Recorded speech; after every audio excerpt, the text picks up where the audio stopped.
विश्व भर में ब्रेन स्ट्रोक के जो मामले हैं वो बढ़ते जा रहे हैं। अगर हम भारत की बात करें तो सालाना यहाँ पे 1.5 से 2 लाख ब्रेन स्ट्रोक के मामले सामने आते हैं। तो इस वक्त हमारे साथ बातचीत करने के लिए 40 हॉस्पिटल से डॉक्टर विवेक गुप्ता जी हैं। आइए आज हम उनसे जानते हैं। जो ब्रेन स्ट्रोक है वो माना जाता है कि ठीक खान पान ना होने की वजह से होता है, लेकिन अभी आज का जो मुद्दा है जिस पे हम बात करेंगे वो ये है कि हम सर्दियों में जो गर्म चीज़ें बहुत ज़्यादा खाते हैं, क्या ब्रेन स्ट्रोक हो रहे हैं, उसका खतरा उससे भी बढ़ जाता है। तो हम इस टॉपिक पे बातचीत करेंगे।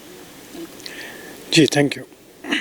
आपने सही कहा कि ब्रेन स्ट्रोक जो बीमारी है वो दिन बर दिन बढ़ती जा रही है, उसके लोगों में होने की फ्रीक्वेंसी बढ़ती जा रही है। बहुत सारे कारण हैं उसके लिए। जो सबसे ज़्यादा कॉमन कारण है कि हमारे हार्ट डिजीज़ बढ़ रही है, शुगर के मरीज़ बढ़ रहे हैं, कोलेस्ट्रॉल बढ़ रहा है, ब्लड प्रेशर बढ़ रहा है। तो ये सारी चीज़ें स्ट्रोक का रिस्क फैक्टर है।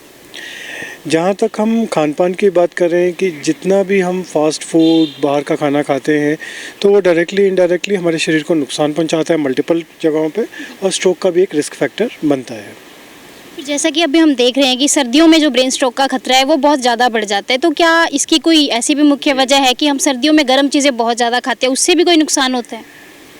जो आपने पहली बात कही कि सर्दियों में स्ट्रोक के जो पेशेंट्स हैं, केसेस बढ़ जाते हैं, वो बहुत सही है। और ये एक साइंटिफिक डेटा है जो कहता है कि विंटर्स में सभी कंट्रीज़ में स्ट्रोक का इंसिडेंस या स्ट्रोक के पेशेंट्स बढ़ जाते हैं। उसका मेजर कारण खान पीना, गर्म खाना तो नहीं कहूँगा मैं, तो उसके विंटर्स में बढ़ने का रीज़न है एक तो हमारा सेडेंट्री लाइफस्टाइल, कि हम लोग विंटर्स में ठंड ज़्यादा होती है तो बहुत एक्टिव लाइफस्टाइल नहीं करते, एक्सरसाइज नहीं करते, अंदर ही रहते हैं। दूसरा, कुछ लोग जैसे हीटर्स यूज़ करते हैं। जो हम खाना खाते हैं वो थोड़ा रिच होता है। रिच मतलब उसमें ज़्यादा घी तेल होता है, मीठा ज़्यादा होता है। पंजाब में गच्चक खाते हैं, बहुत ज़्यादा मीठा होता है। तो ये जो चीज़ें, जो खाना है, ये एक्सरसाइज का कम होना या बंद होना, सारा दिन अंदर रहना, ये सब चीज़ें मिला जुला कर स्ट्रोक के लिए जो केसेस हैं उनको बढ़ाने में हेल्प करती है। अगर हम बेसिकली बात करें तो जो ब्रेन स्ट्रोक है वो किस एज में है जो सबसे ज़्यादा इफेक्ट करता है? कौन सी एज के ग्रुप है? वो बुजुर्ग हैं, बच्चे हैं, कौन सी एज रहती है? किसी ज़माने में हम मानते थे कि स्ट्रोक बूढ़ों की, बुज़ुर्गों की बीमारी है, 60 साल के बाद ही स्ट्रोक होगा।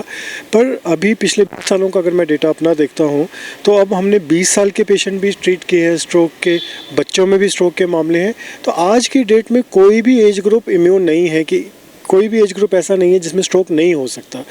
पर पहले जिसको हम कहते थे 60 के बाद स्ट्रोक हो सकता है, अब हम कहते हैं 40 के बाद स्ट्रोक होने के चांसेस बढ़ जाते हैं। तो सर इसका क्या रीज़न है? आपको क्या लगता है कि क्यों इतना हावी हो रहा है ये बच्चों पे, बुजुर्गों पे, सभी की, कोई भी एज हो, सभी को इफेक्ट कर रहा है? क्या कारण है इसके?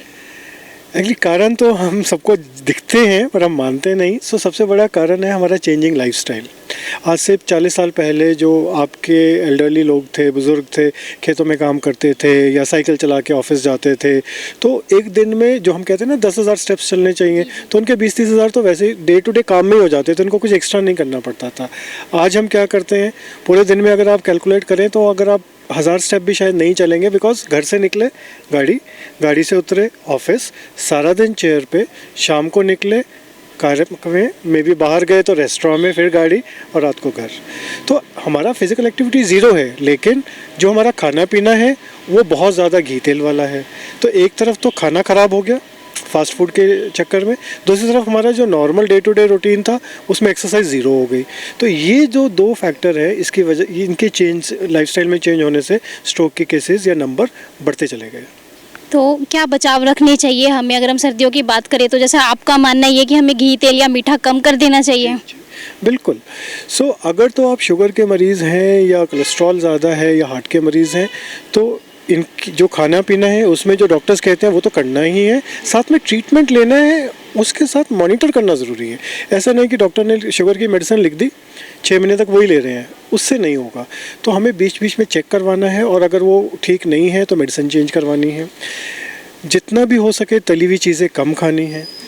जो हमारे बुरी आदतें हैं, जिसको मैं कहूँगा, जैसे स्मोकिंग हो गया, ड्रिंकिंग हो गया, उससे दूर रहना पड़ेगा जितना हद तक हो सके, तब हम शायद इस बीमारी से बच पाएंगे। ये बच्चों में हावी हो रही है बीमारी, कभी बुजुर्गों में हो रही है, तो क्या इसके कुछ चांसेस हैं कि रिकवरी हो सकती है? ये कितने घंटों का समय रहता है कि अगर किसी को ब्रेन स्ट्रोक हो जाता है, ब्रेन स्ट्रोक के बाद उसे फटाफट से अगर हम ट्रीटमेंट के लिए लेके जाएं तो वो रिकवरी हो सकती है?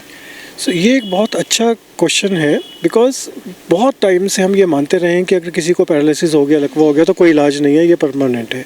लेकिन आज की डेट में हम स्ट्रोक के पेशेंट को 24 घंटे तक रिकवरी के चांस दे सकते हैं। इसका मतलब ये नहीं कि स्ट्रोक हो गया तो रात को हो गया तो सुबह जाएंगे, क्योंकि अभी तो 24 घंटे नहीं हुए। जितना जल्दी जाएंगे उतना रिकवरी बेटर होगी, पर जो अपर लिमिट है टाइम की, तो जितना जल्दी से जल्दी हो सके पहुँचे। लेकिन 24 घंटे से पहले अगर पहुँच जाते हैं तो हम ब्रेन में जो क्लॉट है उसे हम एक नई टेक्निक है मैकेनिकल थ्रोम्बेक्टमी, उसकी मदद से ब्रेन के क्लॉट को निकाल सकते हैं और रिकवरी होती है। बहुत पेशेंट्स में रिकवरी होती है जो 24 घंटे से पहले अस्पताल पहुंच जाते हैं। अगर 24 घंटे के बाद जाए तो क्या रहता है कि 0% उसका रिकवरी बिल्कुल नहीं हो पाएगा? ऐसा नहीं है, 24 घंटे के बाद जाते हैं तो क्लॉट्स तो हम नहीं निकाल सकते, ब्रेन में जो डैमेज होना वो तो हो ही गया, उसको हम चेंज नहीं कर सकते। लेकिन जो सपोर्टिव थेरेपीज़ हैं, फिजियोथेरेपी है, स्पीच थेरेपी है, उससे हम पेशेंट पे मेहनत कर 2-3 महीने लगते हैं, तो 10%, 20%, कईयों में 40% तक की भी रिकवरी हो जाती है। पर वो क्लॉट का जो डैमेज है उसको रिवर्स नहीं कर सकते। लोगों के लिए मेरा मैसेज रहेगा, 2-3 छोटे-छोटे मैसेजेस हैं। एक, स्ट्रोक एक ब्रेन की बीमारी है जिसमें क्लॉट जाता है, तो उससे बचने के लिए हम कुछ चीज़ें कर सकते हैं। एक, हम सेडेंटरी लाइफस्टाइल से बचें, जितना हो सके। अगर हफ्ते में 7 दिन है तो 5 दिन कम से कम 20 से 25 मिनट तक एक्सरसाइज करें। एक्सरसाइज नहीं कर सकते तो वॉक करें। दूसरा, जितना हो सके उतना तला हुआ कम खाएं। जितनी भी चीज़ें जो आदत फॉर्मिंग है, हैबिट फॉर्मिंग चीज़ें हैं, स्मोकिंग है, ड्रिंकिंग है, उससे बचाव रखें। और अगर बाय चांस आपको कोई ऐसी बीमारी है जैसे शुगर, कोलेस्ट्रॉल, ब्लड प्रेशर, तो डॉक्टर को दिखाएं और उसको कंट्रोल में रखें। अगर हम ये सब चीज़ें करते हैं तो बहुत ज़्यादा चांसेस हैं कि आप स्ट्रोक से बच पाएंगे। तो ये थे हमारे साथ डॉक्टर विवेक गुप्ता, जिन्होंने हमें ब्रेन स्ट्रोक के कारण बताए कि सर्दियों में किस तरह से हावी होता है और किस एज पे है वो जो ज़्यादा इफेक्ट करता है, तो उससे किस तरह से बचाव रखने चाहिए। तो देखते रहिए NT24 न्यूज़। मैं राखी।